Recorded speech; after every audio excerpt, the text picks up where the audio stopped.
दोस्तों कैसे हो आप सभी। तो दोस्तों आप लोगों का 6 जुलाई को है ना मंथली टेस्ट होने वाला इस बार जुलाई मंथ का। और उसके लिए बिल्कुल जो क्वेश्चंस एग्जाम में आप लोगों के आने वाला होगा वो चलिए लेकर आ चुके हैं। सबसे महत्वपूर्ण क्वेश्चंस, मोस्ट इंपॉर्टेंट क्वेश्चंस है आप लोगों के लिए, इसको एक भी मिस नहीं कीजिएगा। इसी से आप लोगों का एग्जाम में प्रश्न देखने को मिल सके, मतलब कह सकते हैं वेरी वेरी वेरी वेरी कितना भी लगा लो ना कम पड़ेगा। तो चलिए शुरू करते हैं बेटा इसको। और पहली बार चैनल पर आए तो सब्सक्राइब जरूर कर लीजिएगा आगे इस प्रकार के वीडियोस पाने के लिए और हर एक विषय का देखने के लिए, है ना। चलिए शुरू करते हैं और प्रश्नों को देखते हैं। क्या है कि आप लोग का जो 6 जुलाई को विज्ञान का, सामाजिक विज्ञान का और हिंदी का होने वाला, इसमें हम लोग विज्ञान का देखने वाले हैं। उसके बाद अगर आप लोग चाहोगे तो हम सामाजिक विज्ञान का भी अपलोड कर देंगे और हिंदी का भी, ठीक है। चलिए देखते हैं फटाफट से, और हाँ सब्सक्राइब करना मत भूलिएगा। चलो फटाफट करते हैं। तो सबसे पहला प्रश्न क्या है, देख सकते हैं स्क्रीन में, मानव नेत्र की फोकस दूरी में परिवर्तन का क्या कारण, यानी हमारे नेत्र में जो फोकस दूरी में परिवर्तन होता है किसके कारण होता है। कॉर्निया, आइरिस, सिलियरी मांसपेशिया या फिर पुतली। तो ये होता है पक्षमाभी पेशिया। बोले सर ऑप्शन में ही नहीं है, तो उसी को कहते हैं सिलियरी मसल्स या फिर सिलियरी मांसपेशिया। ये जो होता है छोटा या बड़ा होने से ना हमारी फोकस दूरी घटती या बढ़ती है, ठीक है। अगला प्रश्न है, मानव नेत्र के जिस भाग पर किसी वस्तु का प्रतिबिंब बनता है वह है, जिस भाग पर हमारे आंख पर प्रतिबिंब बनता है वो कहाँ पर बनता है। कॉर्निया, परितारिका, पुतली या दृष्टिपटल। तो हमारे आंख के पुतली बोल रहा हूं, हमारे आंख के दृष्टिपटल और इसी को कहते हैं रेटिना। तो यहां पर प्रतिबिंब बनता है, यानी ऑप्शन नंबर दो जो डी है बिल्कुल सही उत्तर हो जाएगा। नेक्स्ट क्वेश्चन, निम्नलिखित में से किस पदार्थ में लिटमस पत्र डालने पर वह लाल नहीं होगा। देखो लाल कौन करता है, जो अम्ल होता है। तो लाल कौन नहीं करेगा, जो अम्ल नहीं होगा। फिर से समझो, किसमें, किस पदार्थ में लिटमस पदार्थ डालने पर लाल नहीं होगा। अच्छा लाल कौन करता है, अम्ल। तो लाल कौन नहीं कर पाएगा, जो अम्ल नहीं होगा। तो यहाँ पर ये भी अम्ल है, ये भी अम्ल है, ये भी अम्ल है। ये प्यारे बच्चा ये जो है ग्लूकोज का सूत्र है C6H12O6, तो ये लाल नहीं कर पाएगा। इसलिए सही उत्तर क्या हो जाए, ऑप्शन नंबर डी, है ना, ये डी नंबर सही हो जाएगा। नेक्स्ट, दिए गए किस लवण में क्रिस्टलीकरण का जल मौजूद है। किसमें, आप साफ साफ देख सकते हो किसमें जल है, तो इसमें जल है H2O, तो ऑप्शन नंबर सी सही हो जाएगा। नेक्स्ट क्वेश्चन, सामान्य नेत्र का दूर बिंदु क्या हो जाएगा। देखिए सामान्य नेत्र का दूर बिंदु जो होता है वो होता है अनंत पर, लेकिन अगर पूछा निकट बिंदु, बताओ कमेंट में क्या हो जाएगा। आगे मैं लास्ट बताऊंगा, लेकिन अभी आप लोग कमेंट में फटाफट से बोल दो कि निकट बिंदु क्या होता है। देखता है किस किस बच्चों का ना, जिसने जिसने कमेंट किया बच्चा मैं सबको हट दूंगा, सबको सबको सबको, ठीक है ना, फटाफट से कमेंट करो। नेक्स्ट, नेत्र में जाने वाली प्रकाश की मात्रा का नियंत्रण कौन करता है, यानी हमारे आंख में जो प्रकाश एंट्री मारता है ना, कहाँ से, पुतली से। तो इसकी जो नियंत्रण करता मात्रा कौन करता है, वही करेगा, पुतली ही करेगा ना, पुतली, है ना। पुतली पता है एकदम आंख के बीचों बीच काला जैसा बिंदु होता है पुतली सा, उसी को पुतली कहते हैं। देखो निम्नलिखित में किस विलयन का उपयोग दीवारों की सफेदी करने के लिए किया जाता है। हम लोग घर में जो सफेदी पुताई करते हैं ना, तो किसका प्रयोग करते हैं इसमें, तो इसमें करते हैं हम लोग बुझा हुआ चूना, और उसका सूत्र होता है प्यारे बच्चों CaOH होल ट्वाइस, यानी ऑप्शन नंबर बी बिल्कुल सही हो जाएगा। नेक्स्ट क्वेश्चन है, निम्नलिखित में से कौन सा बुझा हुआ चूना है। बुझा हुआ चूना में से कौन है, तो देखो इनमें से अभी बोला ना बुझा हुआ चूना कौन है, तो बिल्कुल वही हो जाए CaOH होल ट्वाइस। हाँ आपको ये भी एग्जाम पूछ सकता है कि बिना बुझा हुआ चूना कौन है, तो बिना बुझा हुआ चूना का सूत्र होता है CaO। क्या होता है, CaO। नेक्स्ट, मानव नेत्र की प्रतिबिंब की प्रकृति क्या होती है। मानव नेत्र में प्रतिबिंब की जो प्रकृति होती है ना, हमारे आंख में जो प्रतिबिंब बनता है वो कहाँ बनता है, रेटिना यानी दृष्टिपटल पर। और वो जो बनता है ना वो याद रखना उल्टा और वास्तविक बनता है। क्या बनता है, उल्टा और वास्तविक, यानी ऑप्शन नंबर डी, ठीक है, उल्टा और वास्तविक बनता है। सामान्य दृष्टि के वयस्क के लिए सुस्पष्ट दर्शन की अल्पतम दूरी क्या होती है। तो सामान्य दृष्टि के वयस्क के लिए सुस्पष्ट दर्शन की अल्पतम दूरी होती है कितना, बताओ, 25 सेंटीमीटर। देखो 25 मीटर नहीं होगा, गलती से बहुत सारे बच्चे एकदम आएंगे एक्साइटमेंट से, सर हमको आता है हम मारेंगे सबसे पहले, और मार देगा 25 मीटर। याद रखना सुस्पष्ट दर्शन की जो अल्पतम दूरी होती है उसकी वैल्यू होती है 25 सेंटीमीटर होती है ना। जठर ग्रंथियां कहाँ पाई जाती है, बहुत बढ़िया सवाल। जठर ग्रंथियां जिसमें जठर रस होता है, और जठर रस में क्या होता है, हाइड्रोक्लोरिक अम्ल, साथ में श्लेष्मा भी होता है ना, तनी मनी, मतलब वो क्या करता है श्लेष्मा, वो आपका जो HCl बहुत खतरनाक एसिड है तो उससे रक्षा करना पड़ेगा ना, तो श्लेष्मा उससे रक्षा करता है।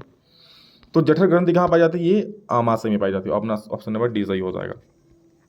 मैग्नीशियम कहाँ पाया जाता है, ये पाया जाता है क्लोरोफिल में, ऑप्शन नंबर ए सही हो जाएगा। अग्निशामक यंत्र में किस लवण का प्रयोग किया जाता है। अग्निशामक यंत्र मतलब समझते हो, आग को बुझाने वाला, जो फायर ब्रिगेड वाला होता है ना, आप देखना आपके स्कूल के ऑफिस में भी एक यंत्र होता है ना, उसमें लिखा रहेगा अग्निशामक यंत्र, वो उसमें क्या प्रयोग किया जाता है, तो उसमें होता है सोडियम हाइड्रोजन कार्बोनेट, यानी ऑप्शन नंबर जो है ए बिल्कुल सही हो जाएगा, है ना। अगला, जल के अनुपस्थिति में हाइड्रोक्लोरिक अम्ल अपना अम्लीय गुण प्रदर्शित नहीं करता है, क्योंकि जल के अनुपस्थिति में जो हाइड्रोक्लोरिक अम्ल अपना गुण क्यों नहीं दिखाता है, क्योंकि जल के अनुपस्थिति में H+ आयन नहीं दे पाता है। तो H+ आयन उपस्थित रहेगा तो करेगा ही, ये तो होगा नहीं। उसमें H प्लस आयन उपस्थित नहीं रहते हैं ना। ऑप्शन नंबर बी जो है सही हो जाएगा। 16 नंबर, पदार्थ ए बी सी डी का पीएच मान जो है 2, 7, 10 और 14 है। यह पदार्थ में कौन अम्ल है? तो मैंने आपको पहले ही बताया था अम्ल कौन होता है जिसका पीएच मान कितना हो जाएगा, 7 से कम। क्या हो जाएगा, 7 से कम। तो 7 से कम इनमें से किसका देख सकते हो भैया, 7 से कम 2 है और वो कौन वाला है, पहले ए है। ऑप्शन नंबर ए सही हो जाएगा। अब बताओ इसमें अगर हम ये पूछता कि कौन क्षार है तो नहीं बता पाओगे। विकास सर के धुरंधर से हो, मार दोगे ना बिल्कुल। अगर क्षार पूछा तो 7 से ज़्यादा यानी 14 हो जाएगा, 10 भी होगा, दोनों हो जाएगा। लेकिन ऑप्शन नंबर में पूछेगा ना तो कोई एक ही 7 से ज़्यादा रहेगा। जैसे अम्ल पूछा, एक ही को 7 से कम है, 2। मानव हृदय में कितने कोष्ठक है? देखो हमारे हृदय में 4 ठो कोष्ठक होता है ना। 2 गो अलिंद होता है, 2 गो नीलय। मान लो ये हमारे हृदय का थोड़ा शेप बता रहा हूँ, इधर अलिंद इधर नीलय, तो ये दायां अलिंद दायां नीलय, बायां अलिंद बायां नीलय, ये होता है, ठीक है। और भैया हमारे हृदय में 4 कोष्ठक है, तो आप सब मेरे दिल में समाये हुए याद रखना है ना। कोई भी दिक्कत हो भैया, आप मुझसे बात करना, पढ़ने में मन नहीं कर रहा है, कुछ भी दिक्कत हो, आपके विकास सर एक बड़े भैया बनकर हमेशा आपके साथ खड़े रहेंगे, है ना। इसमें 4 कोष्ठक है। कहाँ कनेक्ट करोगे तो सर्च करना कुमार विकास, है ना, मिश्रा, MISHRA मिश्रा, ठीक है। ये आप कहाँ सर्च करोगे, इंस्टाग्राम में। और मुझे जो भी दिक्कत हो भैया आप मैसेज कर सकते हो, पढ़ने में दिक्कत हो रही, चाहे जो दिक्कत हो, हम मैसेज करना आप। जरूर जुड़ो मेरे साथ, इंस्टाग्राम में जुड़े रहो, बात भी करेंगे आप लोगों से, ठीक है। वो कौन प्रक्रम जिनके द्वारा शरीर में ऊर्जा का उत्पादन होता है कहलाता है? यानी ऐसा कौन सा प्रक्रम है जहां से हमें ऊर्जा मिलती है? श्वसन, पोषण, उत्सर्जन या फिर उत्तेजनशीलता। तो हमें ऊर्जा मिलती है प्यार बच्चन में से किसमें, श्वसन से। श्वसन में क्या होता है ना, देखो हम लोग बहुत सारा खाना खाते हैं, आप लोग कभी दाल भात सब्जी चोखा बहुत कुछ खाए होगे, और क्या क्या खाए होगे, बहुत कुछ। वो ग्लूकोज का फॉर्म होता है, ग्लूकोज में टूटता है। अब वो ग्लूकोज जब होता है हम लोग श्वास लेते हैं, ऑक्सीजन उससे अभिक्रिया करता है, और इस ऑक्सीजन से अभिक्रिया करके हमें ऊर्जा देती है। तो ऊर्जा मिली ना किससे, इसी ऑक्सीजन के कारण वजह से। अगर आप श्वास नहीं लोगे तो होगा नहीं ना, तो श्वसन बहुत जरूरी है। कौन सी क्रिया सभी जीवों के लिए अनिवार्य है? प्रकाश संश्लेषण, वाष्पोत्सर्जन, श्वसन की चलन। देखो सांस लेना सबकी जरूरी है, चाहे आप पशु पक्षी की बात करो, चाहे पेड़ पौधों की बात करो, चाहे जीव जंतु की बात करो, सबके लिए जरूरी है ये। कोई एक भी जीवित बता दो, जीव बता दो जो उसके लिए श्वसन जरूरी नहीं है ना। तो श्वसन सबके लिए जरूरी है, ऑप्शन नंबर सी। अगला है पादप में जाइलम उत्तरदायी है। पादप में जाइलम किस लिए उत्तरदायी है? जल का वहन। भैया जाइलम बोलेगा तो जल का वहन, सिंपल सी बात है। हाँ फ्लोएम बोलेगा तो फल का वहन बोल रहा हूँ भाई, फल का वहन नहीं, फ्लोएम बोलेगा तो भोजन का वहन, ठीक है।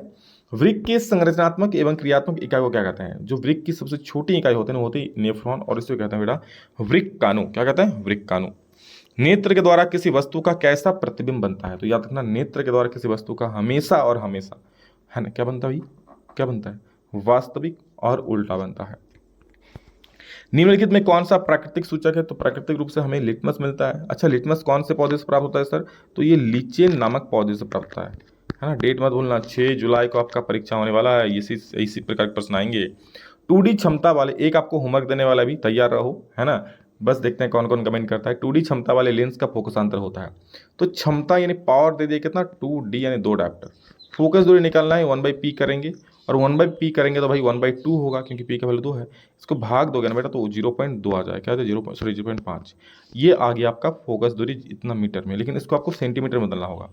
बदल लो, 0.5 को गुना कर दो 100 से, सेंटीमीटर बदल जाएगा, यानी क्या हो जाएगा 5 और 2 को 0, लेकिन एक क्या के पॉइंट, तो एक क्या के पॉइंट लगा देंगे, यानी 50 सेंटीमीटर हो जाएगी। हई हई हई हई हई, मज़ा आया ना? मज़ा आया तो और भी ज़्यादा मज़ा आएगा। बस आप लोग एक सवाल का जवाब कमेंट सेक्शन में देना, विकास सर इंतजार करेंगे। जो सही जवाब देगा उसको मैं रिप्लाई भी करूँगा हार्ट के साथ, है ना। किस उत्तल लेंस का फोकस अंतर 50 सेंटीमीटर है? तो उसकी क्षमता ज्ञात करें। फोकस दूरी 50 सेंटीमीटर दिया हुआ है, क्षमता ज्ञात करनी है। मैं कुछ भी हिंट नहीं दूंगा, आपको बताना है। मैंने बहुत सारे वीडियो बताया है। हाँ आप लोग बेटा PW JAC board per day live classes चल रही है ना, PW जैक बोर्ड पर, तो आप लोग जुड़ना मत भूलिएगा। उसमें शानदार तरीके से लाइव क्लासेस चल रही है और हर एक चीज़ पढ़ाया जा रहा है, ठीक है। डिस्क्रिप्शन में लिंक दिया गया है। चलिए इस वीडियो में इतना ही दोस्तों, मिलेंगे दूसरा में जल्द ही, तब तक के लिए जय हिंद, वंदे मातरम।